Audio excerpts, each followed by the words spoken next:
Good morning, Alafia family, and welcome to Awakening Spiritual Temple.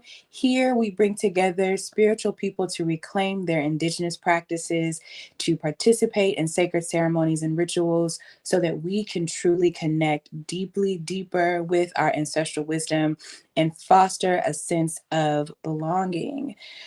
In just a few minutes, our temple leader, Ia Monica Craig, she is going to bring us an amazing word. So be sure to grab your pencil, your pens, your notebooks, and anything else you'll need to catch any kinds of gems or any kinds of channeled messages or downloads that you get throughout the message today. So just give us a few minutes, and our leader will be up in just a second.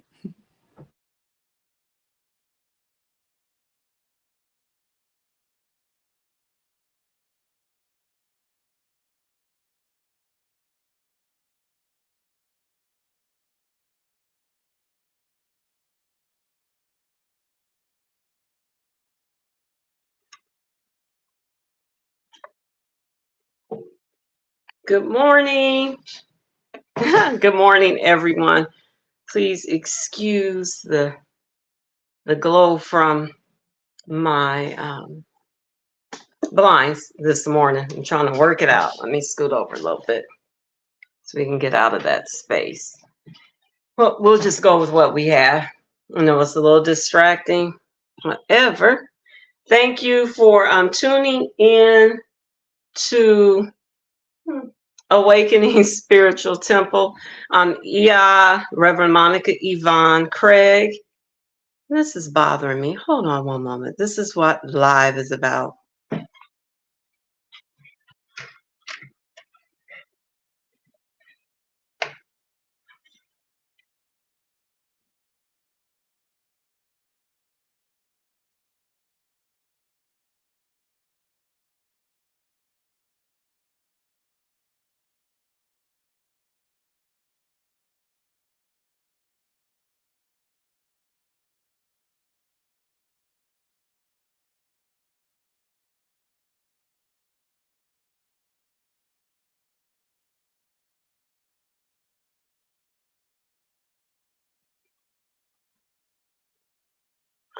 I'm back. A little darker. Nevertheless, I'm back. If any of y'all are professional people that handle cameras, let me know. Let me know. So thank you. My name is Reverend Monica Yvonne Craig, Ifayomi, Ifa Kemi Sola, or Fakemi Sola with Awakening Spiritual Temple. And I would like to thank you definitely for joining us on today and working with us through this energetic glow. It kind of looks like chakras, right? Thank you. You are welcome to comment. We'll have someone facilitating the comments. We like to start each service. I need to get in my body. I really need to ground my breath today. So we're going to start with libations and doing some breath work. And I'm checking because I have to make sure my background is okay. Okay. So doing some breath work, really getting into the body because I need that today for sure. And I'm going to look at the comments and see what we have going on. I'm going to start with libations. Libations is an act of pouring out a liquid as a religious offering. It can be alcohol, it could be water, it can be whatever it is that you desire to bring in as that offering. Water, alcohol, gin. You know, in the neighborhoods and the communities, always people pour out liquor. That's an ancient practice that we definitely carried over. It is a religious offering. I would like to say hello, good morning, good afternoon. My name is Reverend Ia Monica Yvonne Craig, Ia Ifayomi, Fakemi Sola, Egbe Fumike, Iaji Day. I am Omo, which means I'm a child of Mary Alice Wilson Craig. and I have the honor of pouring out libation. Libation is given honor, reverence, respect, and recognition to our ancestors whose shoulders we stand, whose DNA is within our bones, whom we are flesh of their flesh and bone of their bones. They're our ancestors. They are our Egun. Our collective ancestors are Egungun, and our elders on whose shadows we walk in. I greet each and every one of you, my brothers and sisters, with peace, love, joy, comfort, and definitely prosperous living. We pour libations to honor our past so that we may learn from it. We use water because water has no enemies. Like I said, you can use alcohol as well.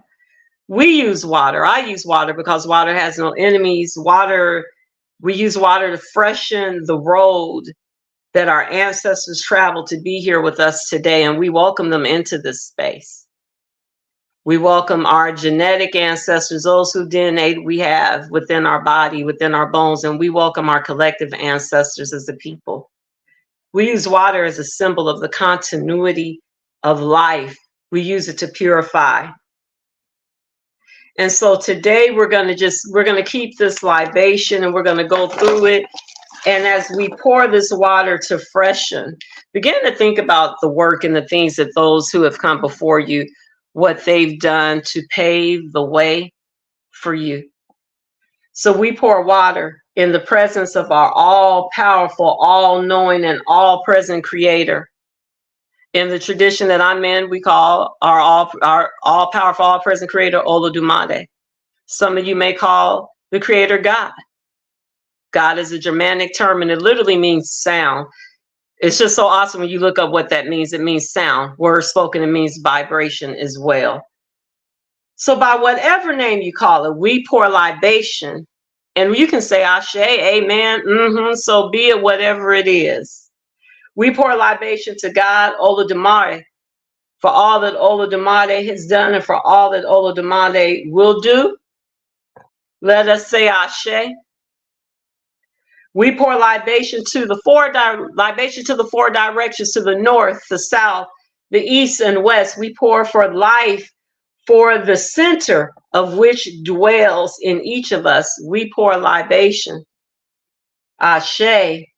We pour libation for the five elements: the earth, the air, the fire, the water, that space, the akashic, the akasha, the life that all combine, that combines all life. We pour libation. Let us say Ashe.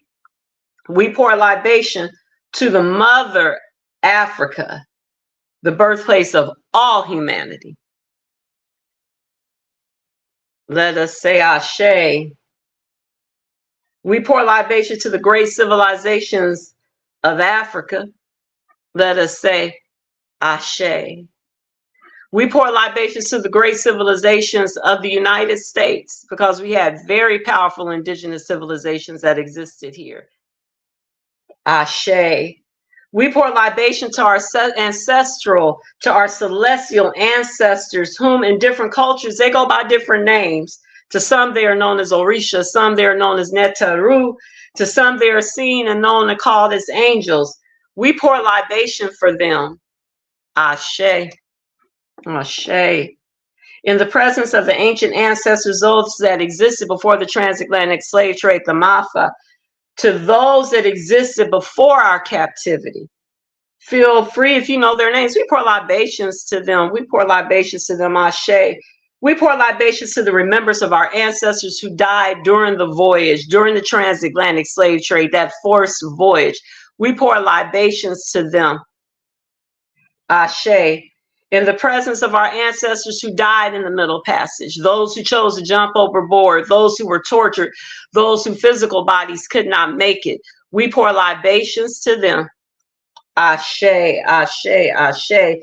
We pour libations to those ancestors within our communities, wherever you are located, within your local community. your civic community, within your state community, within our national community, within our global community. We pour libations to those ancestors, those community leaders who have gone on into the ancestral plane. We pour libations, ashe, ashe. We pour libations to the liberators, the revolutionaries, those men and women who fought for the struggle of freedom, both here in the U.S. and those outside of the U.S. And you can begin to call those names. We pour libations, ashe, ashe, ashe, ashe. We pour libations to our mamas, our daddies, our big mamas, our papas, our big daddies, my dear. We pour libations to our aunties, our uncles, our tias, our tios. We pour libations to our madrinas, to our padrinas. We pour libations to our spiritual lineage, those who laid the groundwork for us to be where we are, both our genetic and our spiritual. We pour libations to them. Ashe, ashe, ashe, ashe. We pour libations to those that we never met, those whose names we may not know. We pour libations to the unknown. Ashe. And we go back. It brings us back to where we are, where we started. We started with Olodumare. We started with God. We began with the creator, Olodumare. And we end with the creator. And I will pour 3 times.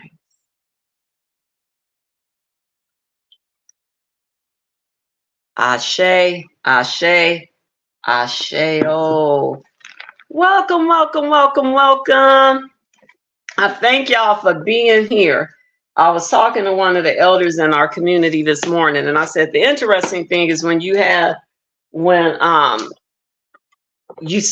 flow by spirit, when you have a leader that literally goes by this spirit, it doesn't mean that there's no preparation. People will use, oh, I'm led by spirit, oh, I'm a prophet, oh, I'm a seer, and that means I don't need to prepare. That's not what that means at all. It means you need to be prepared, but you're open to move outside of your ego and listen to what you're being told and how you are being guided and how you are being led. And as we have, and I may invite some members from our temple to come on stage as we're going to talk about some things. This quarter has really been a lot of January this month, and it's only the second Sunday, right? But it's really setting the groundwork for the next quarter. We're going to go in depth about ritual, as I said last Sunday. Last Sunday, we had a brief service just kind of recapping where we've been as Awakening Spiritual Temple. I want to start this year off with focusing on ritual. And we're going to look in ritual in so many different aspects in our lives. We always focus on individual, community and ancestral, the rituals of our ancestors, the rituals that we can create within ourselves, the sacredness and the community rituals that we can and choose to participate in. And prior to getting to ritual, and those of you that know how I flow, so ritual, yesterday I was walking and I realized I felt sometimes we don't sit within our body or we don't have the recognition. My chest was tight. I've had family members that were in the hospital with RSV. I'm sure we all are hearing about a lot of respiratory issues. And you can say, yeah, this happens every time each year at a certain time of the year. I don't care if you believe the new year starts in the spring or the new year starts in June or the new year starts in January or whatever. You can say it's environmental or what have you. Get it. However, as I was walking through my community, I felt tightness in my chest. And I realized that I hadn't been breathing. Even though I led New Year's Eve watch night service us through a breath ceremony, and I'm a breath, practitioner, I realized that I had not literally been breathing as breath being a life force all month. And I'm walking and I said, oh my gosh, I've been holding my breath. It's that, that bated breath. It was, and a lot of us don't realize that we go through life just really holding it. And what is that about? Is it the carrying of stress?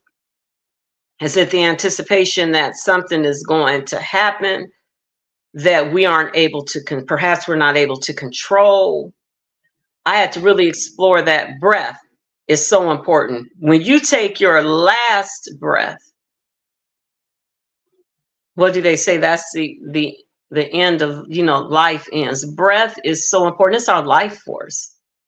It's the very essence. It's our life force. And I realized that I've been walking around since January 1st or 2nd, holding my breath, not allowing it to freely flow. Holding my breath with I do know the anticipation of when are some of these things going to end. I have so many people calling me about respiratory issues. Their very life force, their very essence being attacked. Hospitalizations, as I stated, because of respiratory issues. And we wake up with you wake up and always say, I thank God I grew up and there was a pastor a minister that would say, I thank God that I woke up in my right mind, because somebody woke up this morning and didn't know who they were, right? I thank God, I'm thankful that I woke up with the activities of my limbs, because somebody woke up and they could not move. I thank God that I woke up because someone did not wake up and their family members had to go to a morgue and view their bodies. They were wrapped, laid on a cold slab in a morgue. But have you ever thanked God for the ability to breathe, to sit in the present moment, to sit still and be in the now? How many of you, since this year started or the end of last year, have been dealing with respiratory issues, and you have had the same thing that I have, just this anticipation and not being able to just ease in and to let things flow? So often our breath has been attacked because of things that we dealt with in our past, in our childhood, whatever. It can be a trauma response, the restricting of one's breath. And so I would like for us also, a lot of people are dealing with at the beginning of this year, not understanding the power that you really have within. A lot of systems teach us to go outside of ourselves. I got to go outside of my body to look for this. I have to go outside of my body for validation. I have to go outside of my body for the divinity, the divine that I am. I would like to take you through an exercise, and I've done it before, and it is called the Kriya of Chitta, Chitta, and Prana, Prana, Prana, Prana is your life force.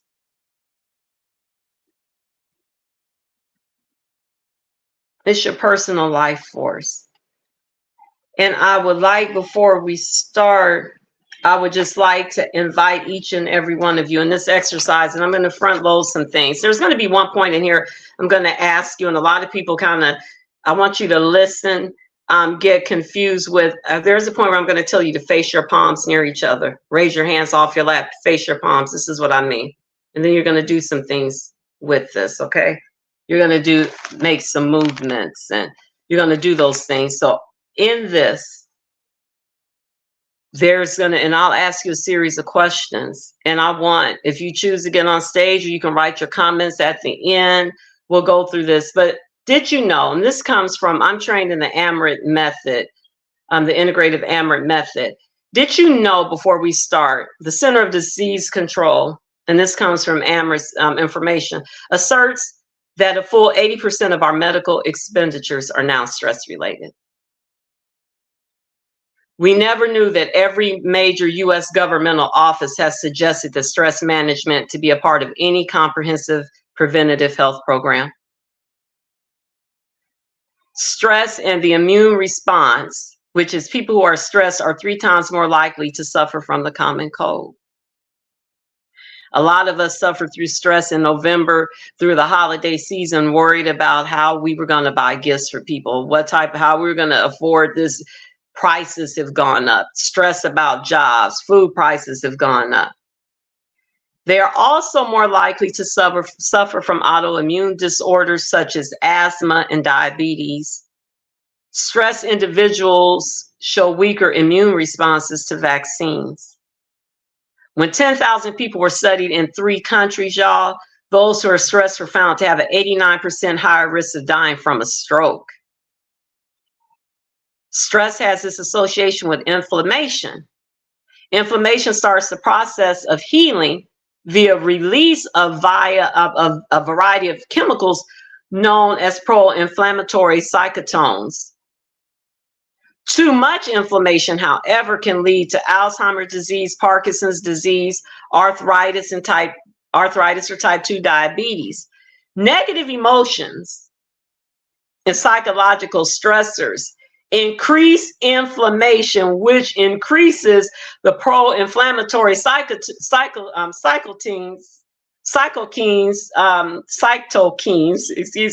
which in turn, what happens? It begins to turn on you.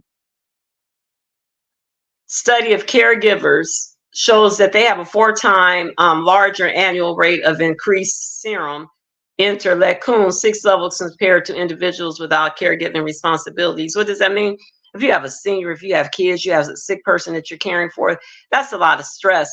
Stress and performance. Stress is related to our kids' ability to do well in the classroom, or for us to do well and perform in the workplace when we're stressed.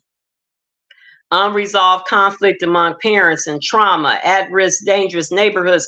There's so many disparities that come from that. And what's linked to it?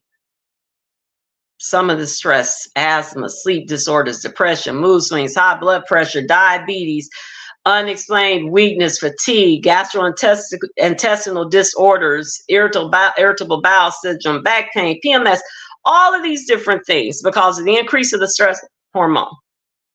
So here I am, walking around.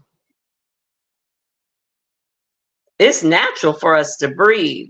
But do you really realize the power that you have? So no, I'm not being a Debbie Downer, because whatever we do, we're going to equip you with the tools that you need to get that healing, to get that release. But what I do want you to know as well, along with this holding a breath, I would like for you guys to know how powerful you are and the power that you have. And I would like to lead you this morning. We are a inter-spiritual community. So in this community, you're going to get practices and things that will help you as a living temple, a spiritual being, to help you along. So what I would like for you to do, and again, this is the Kriya, the law of Chitta and Prana. Sit up attentively, please, with your spine erect, but without making yourself overly concerned with your position. Find your hands resting gently on your knees or thighs, palms up, and I'll give you time for that. Finding that gentle space.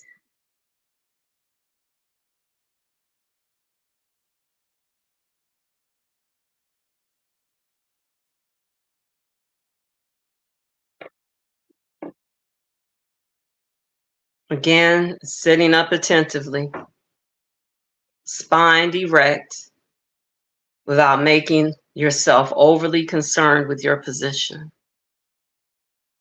Hands are resting gently on your knees or thighs, palms up. Palms up, we're open to receive. I invite you to gently close the eyes.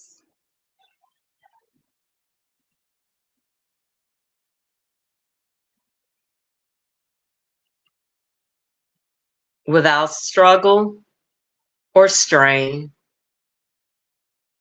Lengthen the depth of your inhalations and exhalations just slightly.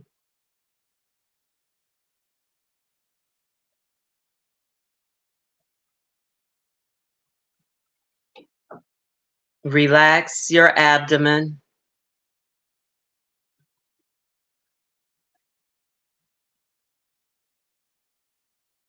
Relax your shoulders.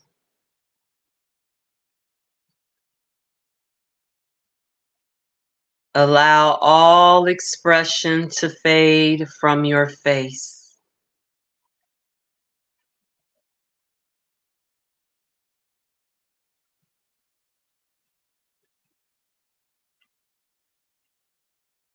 To captivate your mental capacities, visualize that you can actually breathe in and out through the center of your abdomen.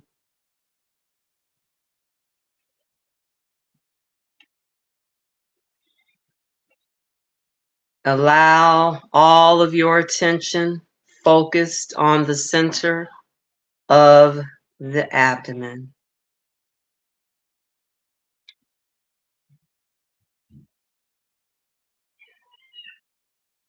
If you find this visualization a little difficult, simply place your hand at the center of your abdomen and allow the tactile sensation to orient your attention.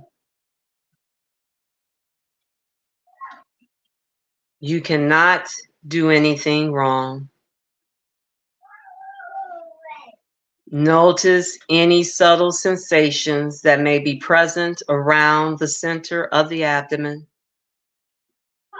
and how soft your breath is as it gently flows in and out.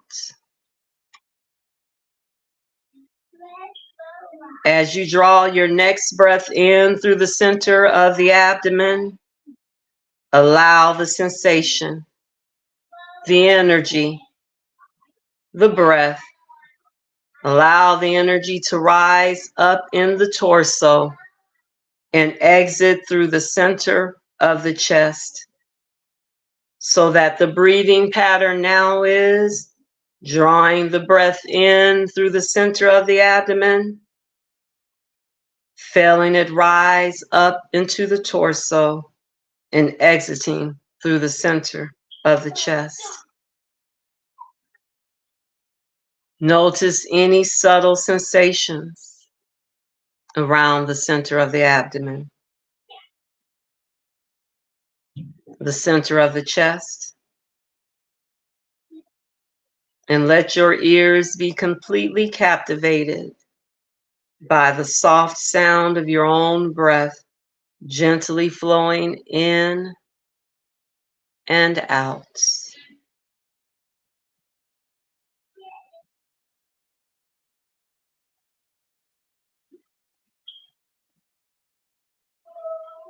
As you take your next breath in, draw the breath in through the center of the abdomen.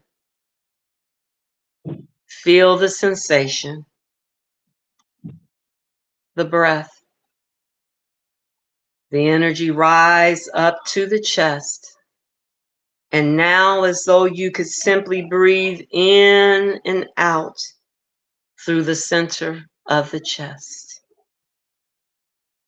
All of your attention focused on the center of the chest.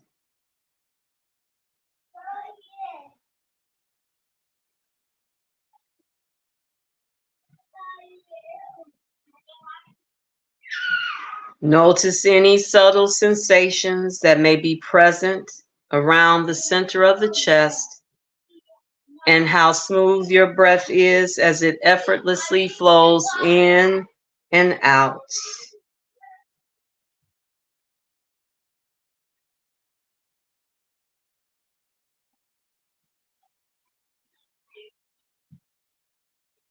As you take your next breath in, Draw the breath in through the center of the chest, and then feel as though the breath streams down both arms and exits through the palm of each hand.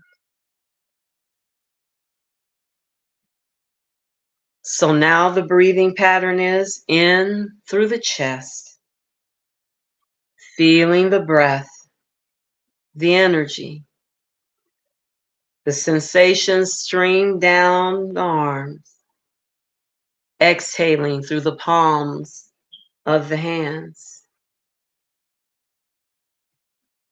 Notice any sensations that may be present at the center of the chest, the arms, the palms, and how soft your breath is, effortlessly flowing in and out.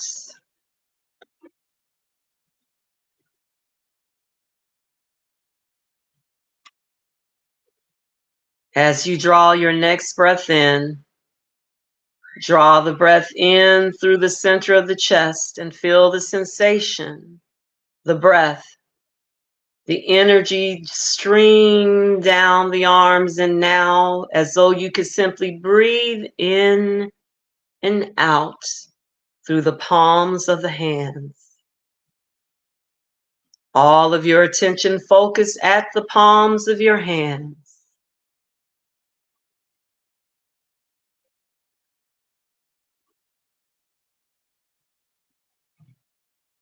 Maintaining this concentration and visualization of the breath flowing in and out through the palms of the hands. Slowly, almost imperceptibly slow.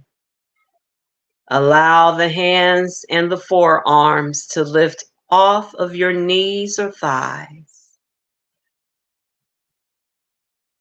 Continue breathing in and out through the palms of your hands. In that same slow motion, rotate the hands and the forearms so that the palms are facing one another. Without allowing the hands to touch, slowly bring the palms toward one another until you feel a slight magnetic pressure between the palms. When you first sense that energetic edge, ever so slightly pull the palms apart and then together again. Experiment by pressing and pulling the hands apart and together. Just 1/8 of an inch. Investigate right on that energetic edge.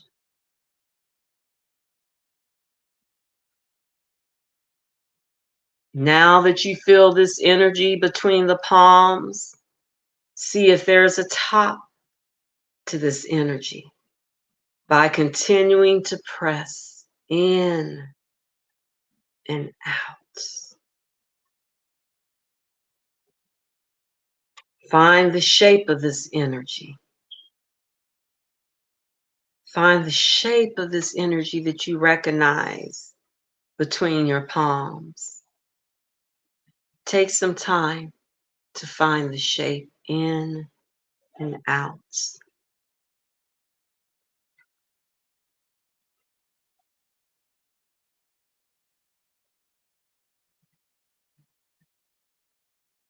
Gently allow the hands to float back into your lap or onto your knees. Notice the content of your mind.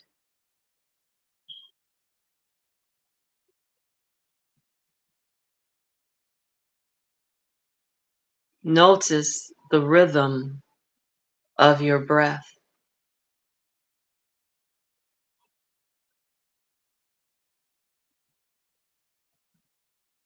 In just a moment, I will ask you to open your eyes.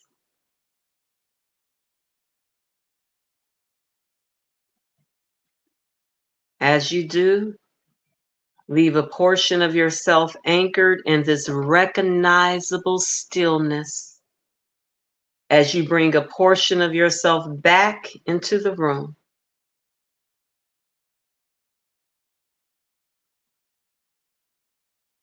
And gently open your eyes.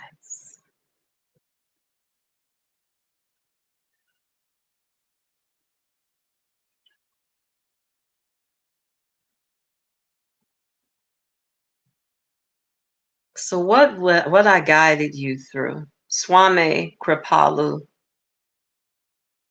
states that the Kriya of Chitta and Prana is the highest experience of yoga, the highest experience.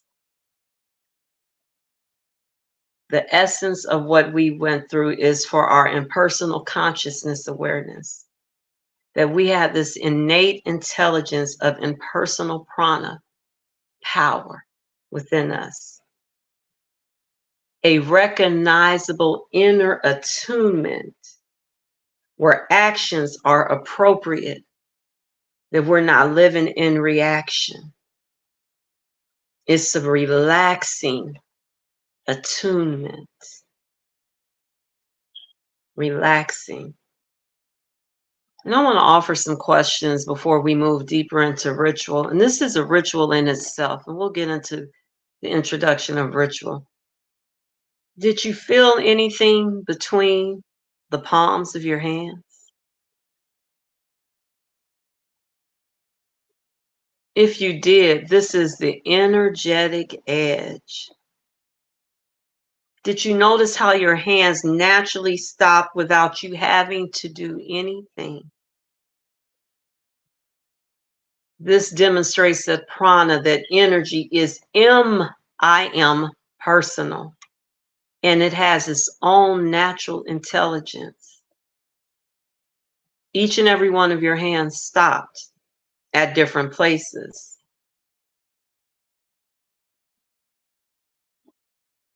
We flow with energy. A lot of times we want to direct the energy, and the goal is for us to naturally flow with energy. Did any of you notice how you didn't want to open your eyes? That you were so engaged in appropriate action without any reaction while being deeply relaxed. When I asked you to notice your breath, was it fast and short, or was it slow and steady?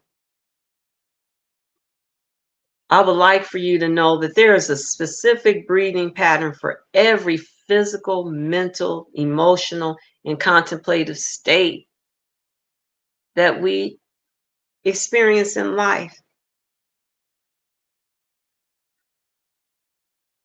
So through your direct perception, you observe that there is a direct link between the breath and the relaxed state of awareness that you found yourself in when asked to open your eyes.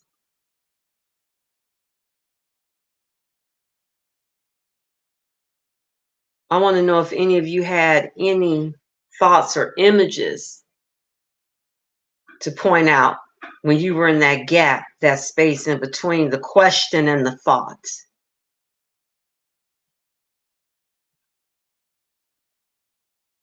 Immediately after hearing the phrase, notice the content of your mind, did you have any thoughts? Did you see things? Did you know your age?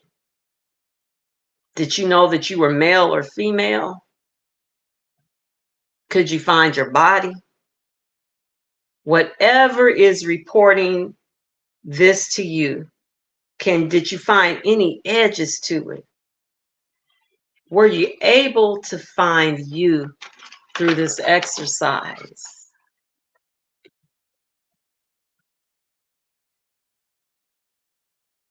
During this exercise, where were all your problems? The things that upset you? all of your memories, your history.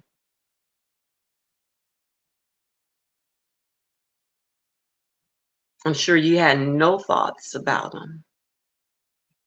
None. Through direct perception prior to any mentalization, you now have correct knowledge of the meaning of the essence of this first key, that you have a recognizable ability to suspend all negative thought and to allow yourself to flow with energy and not to be reactive to situations that are around you. So I wanted to guide us through this because a lot of, as I stated, a lot of people are struggling in the season that we're in right now with recognizing that you, number one, can control your breath. And that energy that you felt within you is the God power that is within each and every one of you.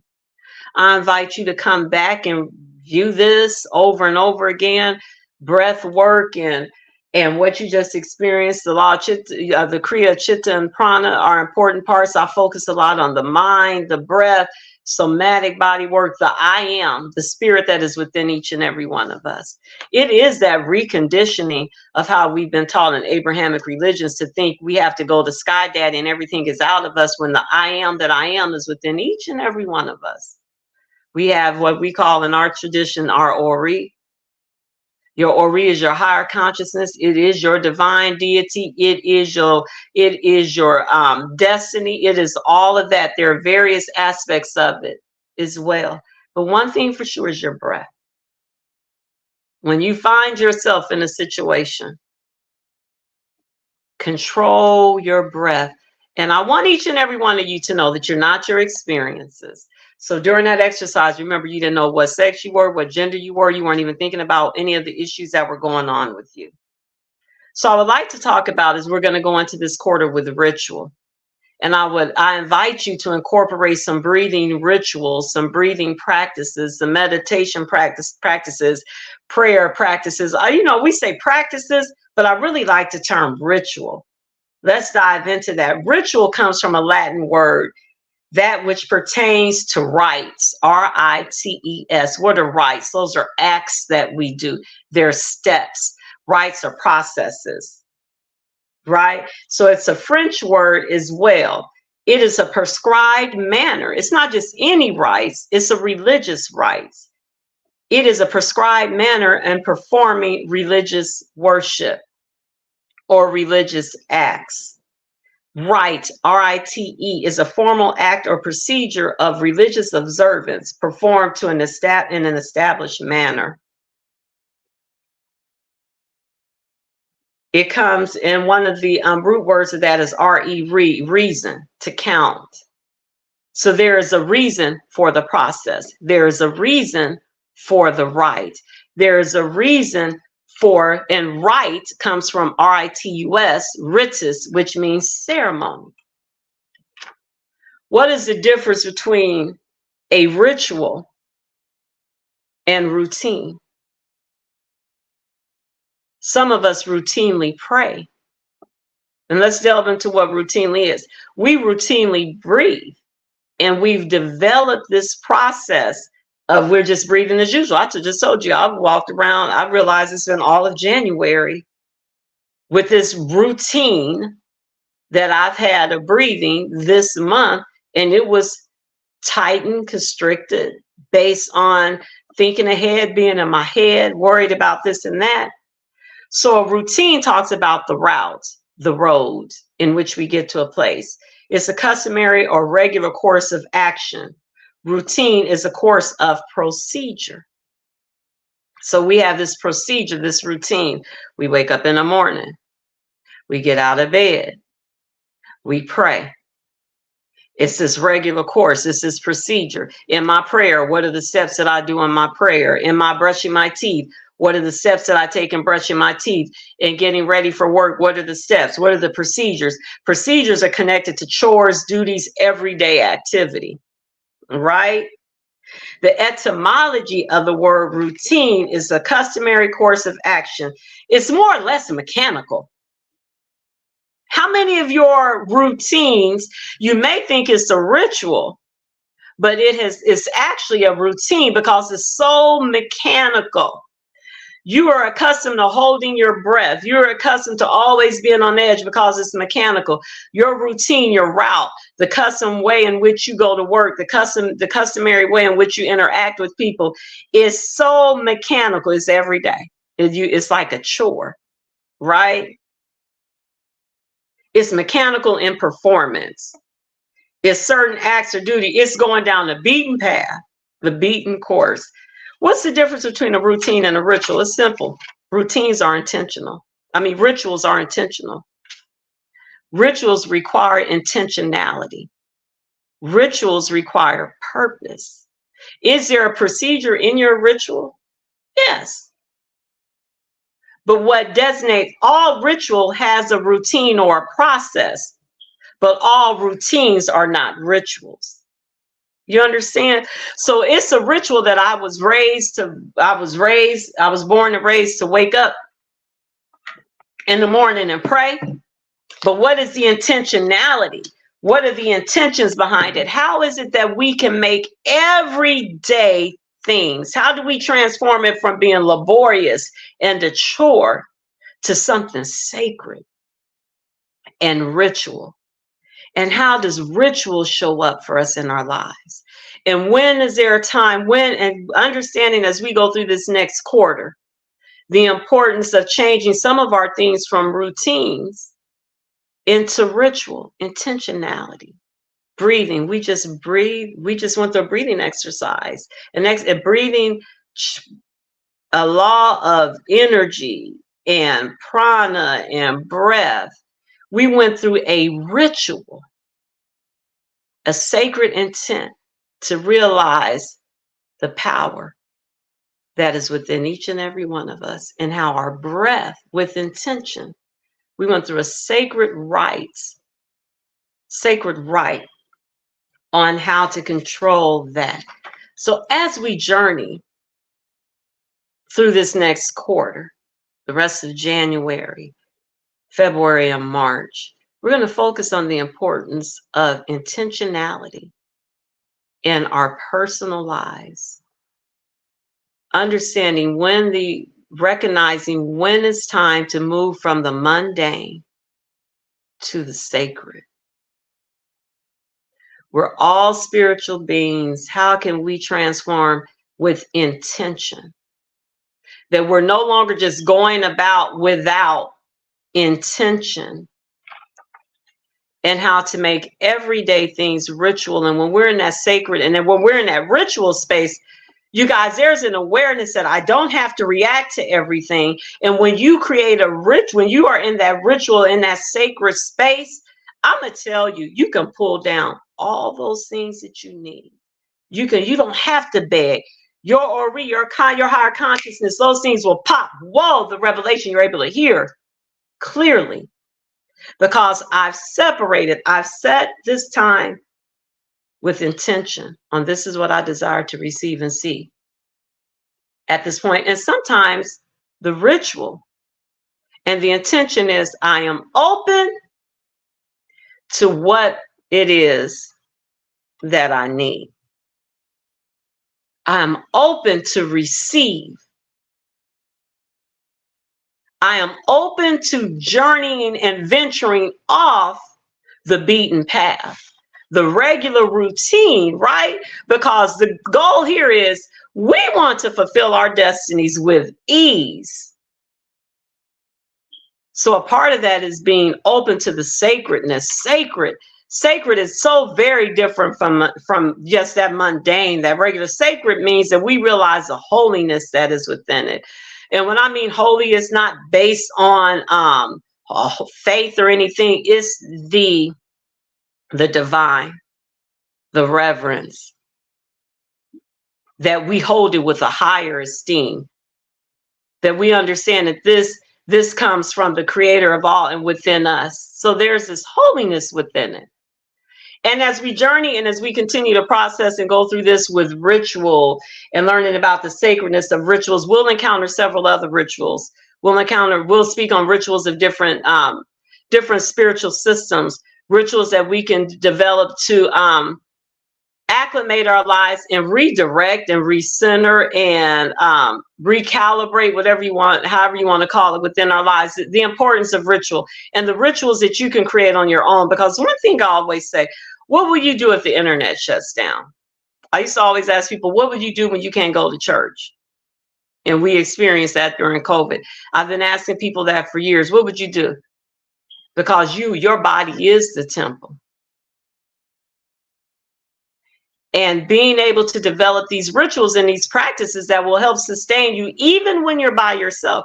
And also understanding the importance of community ritual and community interaction and the power that comes in numbers as well. We live in a day and age where people think they can do rituals, and there's various types of rituals. There's initiations, initiatory rites. There are various rites that, there are things that we do to consecrate spiritual elements. There are so many different things that we can do. And a lot of people feel, well, there's this newfound thing that I entered in this world with this full awareness of who I was from another lifetime, blah, blah, blah, blah, blah. And I don't have to do this and this and that, because you don't innately know. Rituals also have been tried and proven that there is a system and there is an order. I took you through a sacred ritual that was very much, it had a system to it. It had A, B, C, D, 1, 2, 3. So yes, you came in with an awareness that you are this light being, you're this energy worker, but you still need to learn the ritual and the processes in which to get it. Those of you who have initiated into Greek letter organizations, you know that there is work that you do. So you would get upset when people just jump in and they put on your letters, right? If they haven't gone through the process. Doesn't matter if in the last lifetime you were a part of that organization. In this lifetime, you need to remember the steps. And a part of remembering is someone reintroducing them to you as well. So I am going to look at some of the comments and see if I have anyone from our temple that is here that would like to come on stage and share their experiences. So next Sunday, we will have Awishe Adewale Bagumbe, who will come on and speak. And we're going to have him speak as well on the importance of ritual within the Isheshe community, the Ifa Orisha community. And let's see if we need to bring some people in here. And I have Afu asked some questions. Can we transform our day-to-day actions into intentional ritual states and connecting with the divine? I'm going to bring him on stage as well.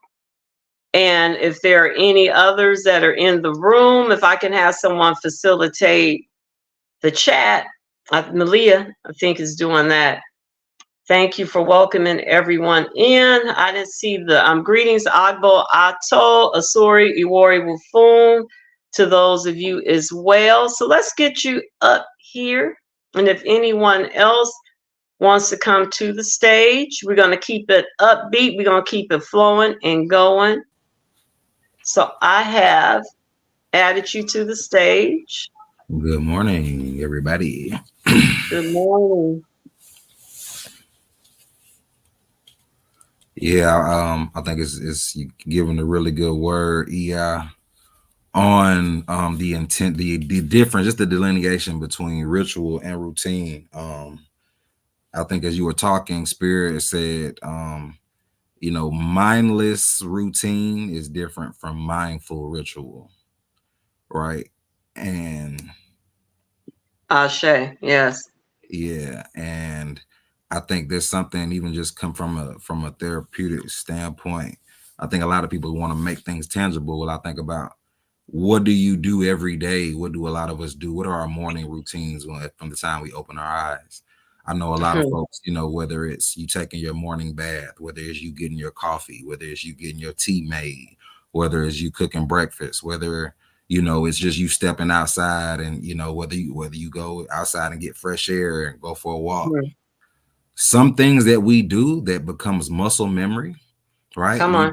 we just do it, and we don't, like, I know sometimes you'll be driving somewhere and you won't even realize that you're going somewhere else, but your muscles will take you home or to another direction just because that's just what you're used to doing.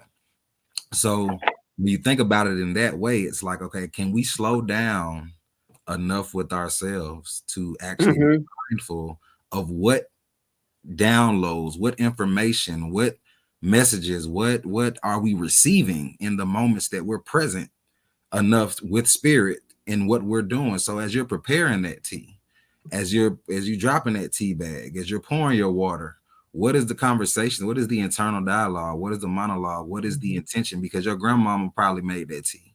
Your great grandmama probably made that tea. So how are we honoring the practices, the familial practices, the familial rituals that for us, we think, oh, we just drinking coffee in the morning because, you know, we like coffee.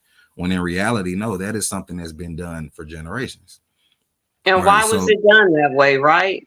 Exactly, right? Because ritual creates, sacred ritual creates the atmosphere for manifestation. Right?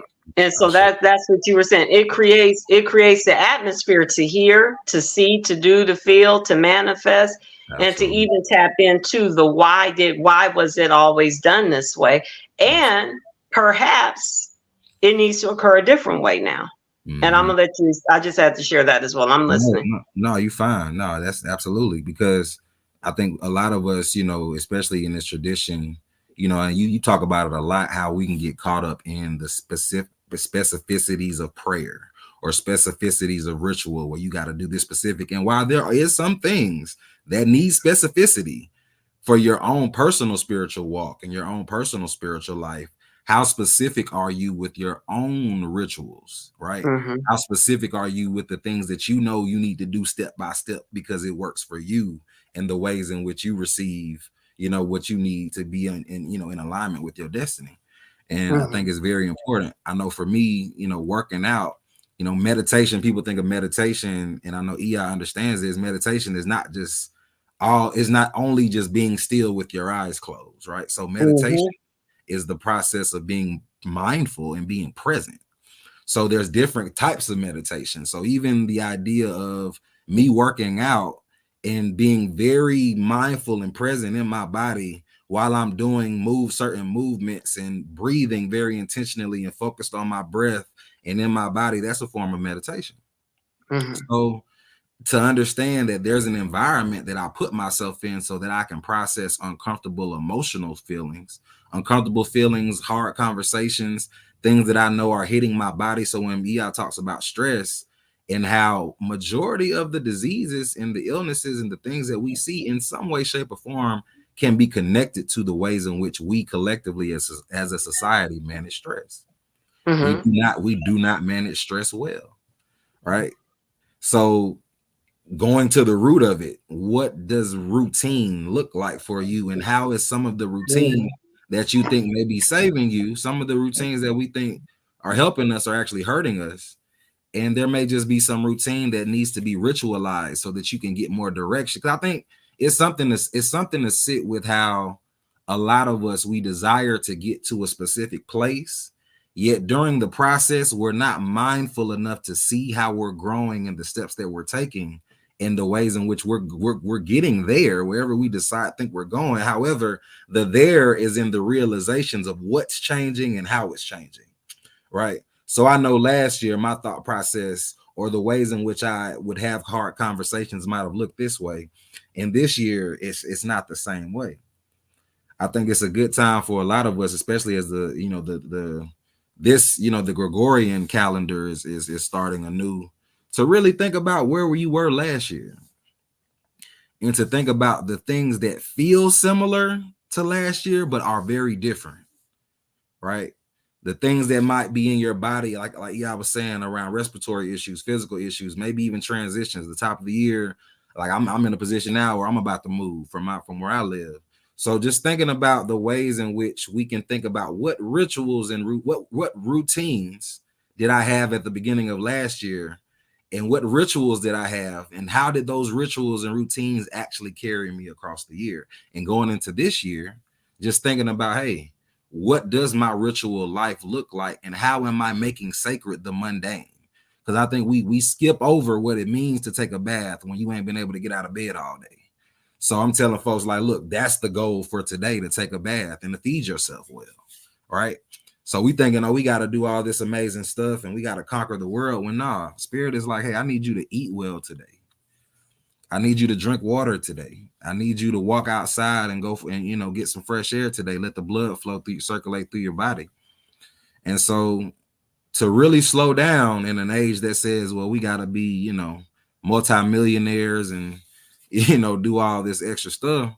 It's like, all right, at the root of it, what sustains you? How do you have yourself? We're here for everybody else, but how do you hold you? What rituals do we keep in place to hold ourselves in place, right? To hold our bodies in place when life hits us with the left jab. You know what I'm saying? It's like, all right, I know I'm getting hit, but how am I holding myself? And what ritual space am I creating to hold myself? Yeah. Unmute yourself, yeah.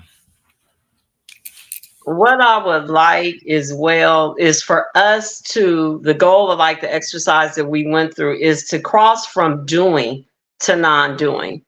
And that's a part of this method and what we experience in that exercise. A lot of times and that is a part of the AMRIT method. Let's cross over from doing to non-doing. Let's shine the light on the awareness on the frozen prana, these things that we have within us.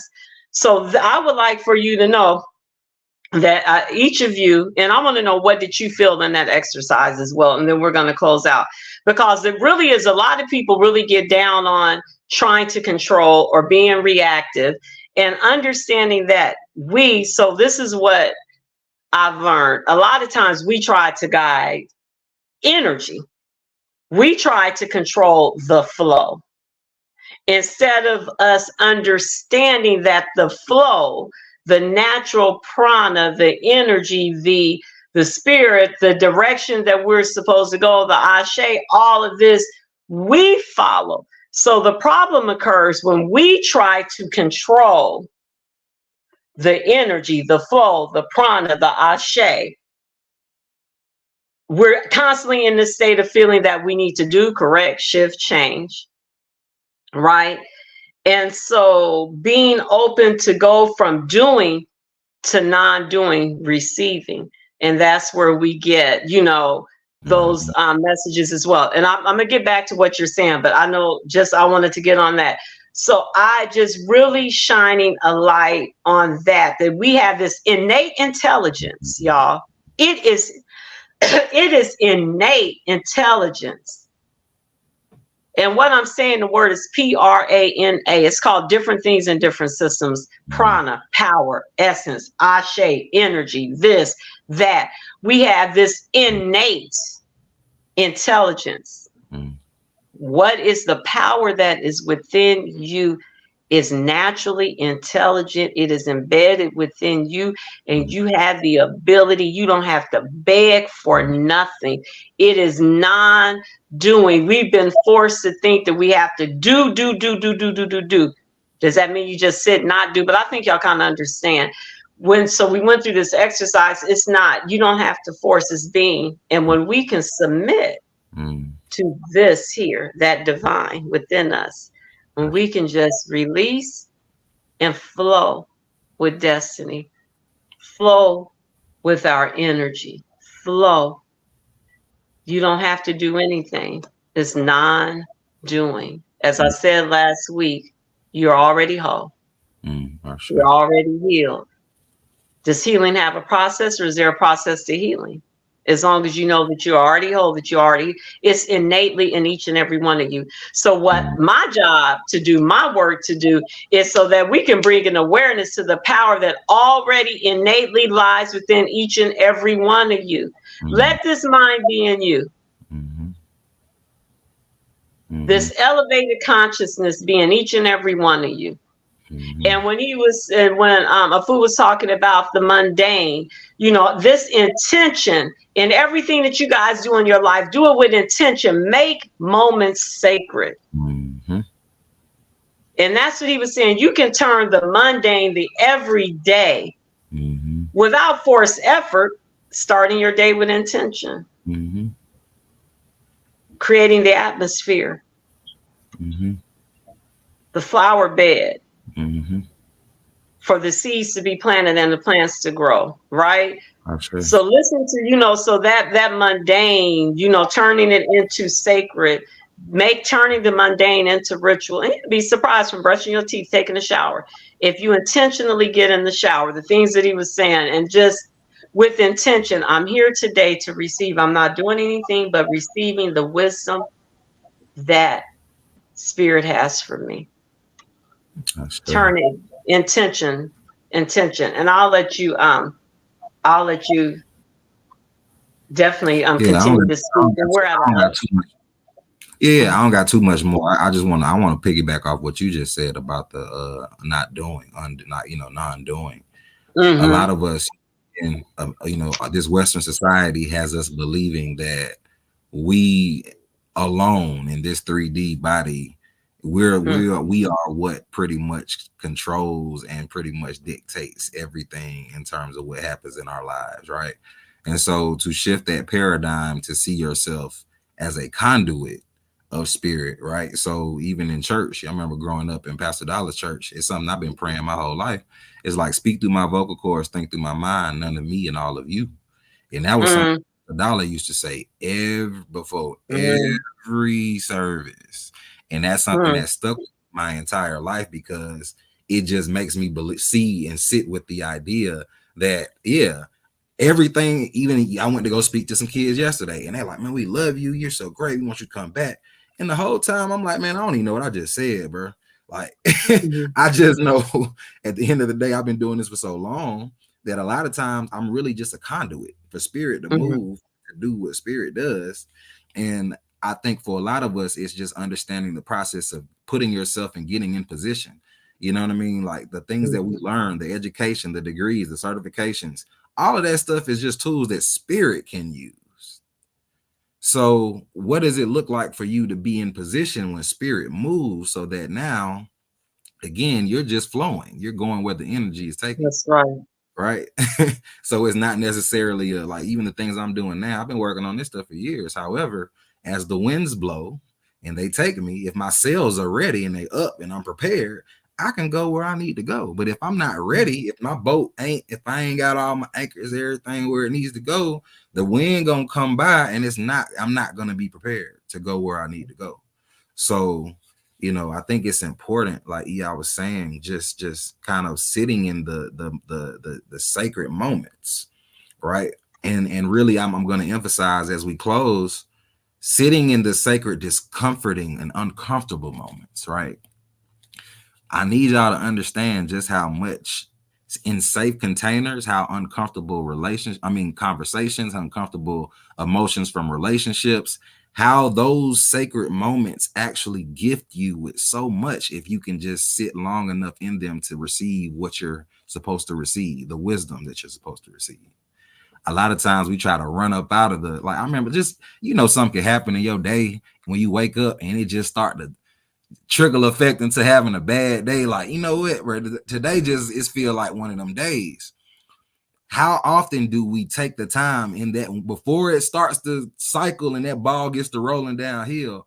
How often do we pull back and say, you know what, I'm going to stop right here and I'm going to be intentional with the next 5 minutes.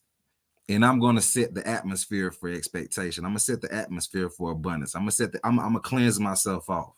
Right. I'm a return to sender everything that's not of my highest good. All the stuff that's not for me. I don't know who I was around yesterday. Some of their stuff might have came over here. Right. So you start to thinking in that moment, did I do what I was supposed to do? But did I do my spiritual hygiene stuff today? Did I clean myself off? Did I bake? Like, that's my process. Whenever things start to, it's like, oh, okay, let me slow down. So I encourage us as we go into this week.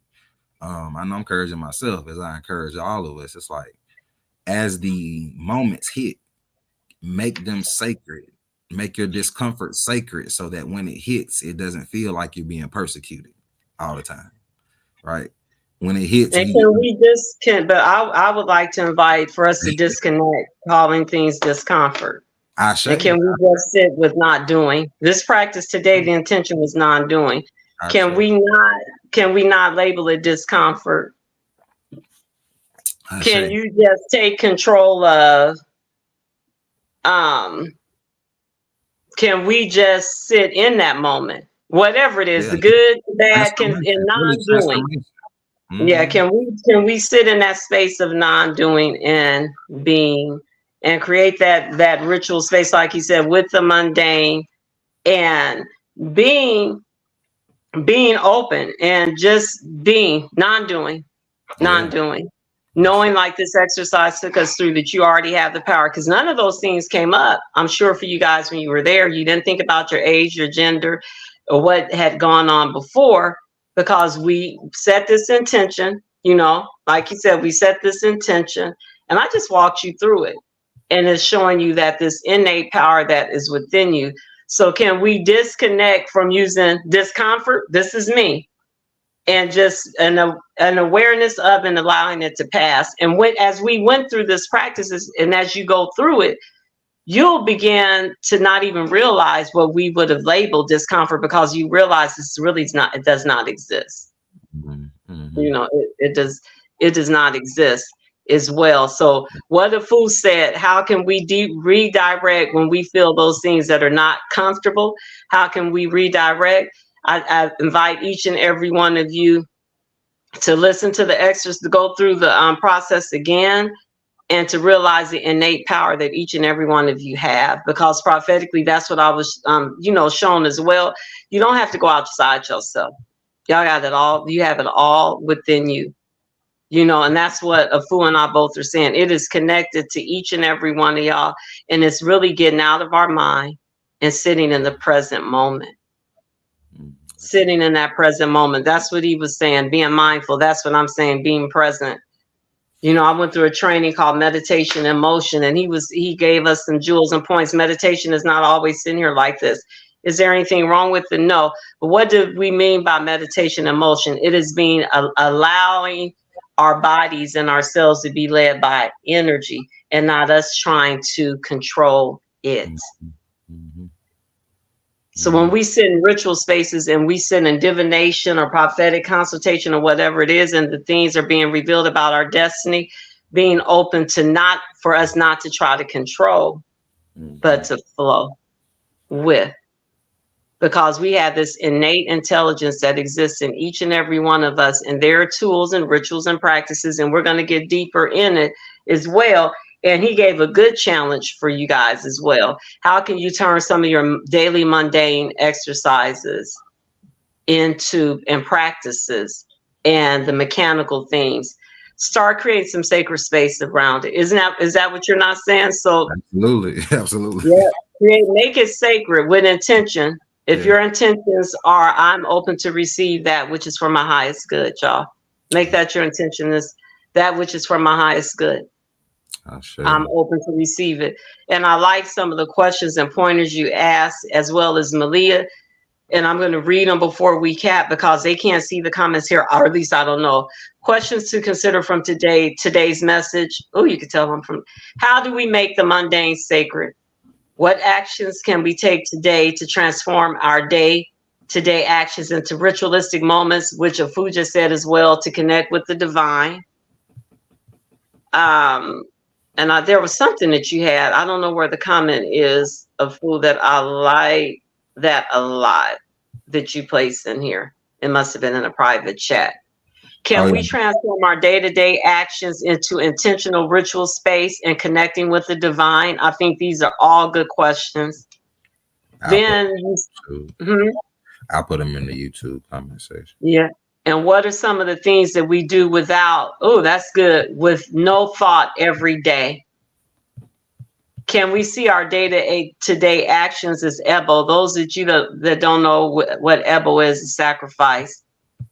And be more intentional with all that we do. Some things to contemplate on this week. We will see y'all back next week. We will have Awishe, Baba Adewale Bagumbe, He is the chief presiding priest of Okanran Onile Temple. He will be speaking to us next week as well. He comes on the third Sunday of each month and shares with us wealth, information, and knowledge that pertains to the Ifa Orisha tradition, Isheshe, which is the spiritual, the indigenous spiritual system. Isheshe means tradition of the Yoruba people in Nigeria, not just in Nigeria, they're in parts of Benin, Ghana. We're worldwide, y'all. We're worldwide. You know, we're all over the world. And so he's going to come and share that information as well. So we are speaking, our goal is just empowering and elevating the recognition of our indigenous spiritual practices, as well as your personal spirituality. He comes and speaks from that vein. We're going to invite some other elders from different traditions as well to come on.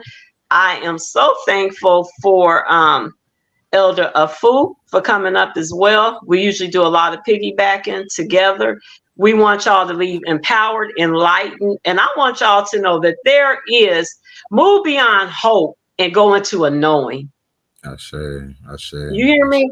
Move beyond desperate and hopelessness into a knowingness. I don't want y'all to leave with your heads down. Lift up your head. Realize the power that is within each and every one of you. It is not cliche. Lift up your heads. There's a text that says, lift up your heads, O ye gates, be lifted up, you everlasting doors, so that the King of glory may come in. Who is this King of glory? Right within you. Lift up your head to higher consciousness, y'all. Come on. So we're not going to leave here with our heads down. We're not going to leave here feeling that we're hopeless. Knowing is without a shadow of a doubt, regardless of how it looks right now. I have the innate intelligence and awareness that all that is meant for my good is mine, and I'm going to do whatever I need. When challenges come, it is to help build my character, to pull out even more of what I need and get. It is yours for the asking. Thank y'all. Thank y'all. I've gotten some messages. It's time for me to wrap up. Thank you so much. And Hood, he put them in the chat. Thank you for that. I want to thank y'all for attending our Sunday service at Awakening Spiritual Temple. See you next Sunday, 9:45 a.m. Mountain Standard Time. It's always going to be 9:45 a.m. We're not going to change that Mountain Standard Time. I'm in Arizona. We don't change. You guys just adjust according to daylight savings time, or if you're in another country, you can adjust accordingly. Thank you again. I want you to know that you are already blessed. All right? You are already blessed. You are the head and not the tail, y'all. You are the first and not the last. Have a great day. I will see you. Those of you that are in online, as far as in the StreamYard, I'm going to invite y'all to stay on. Thank you and have a good day. And you can reach us at awakeningsspiritualtemple@gmail.com. I say.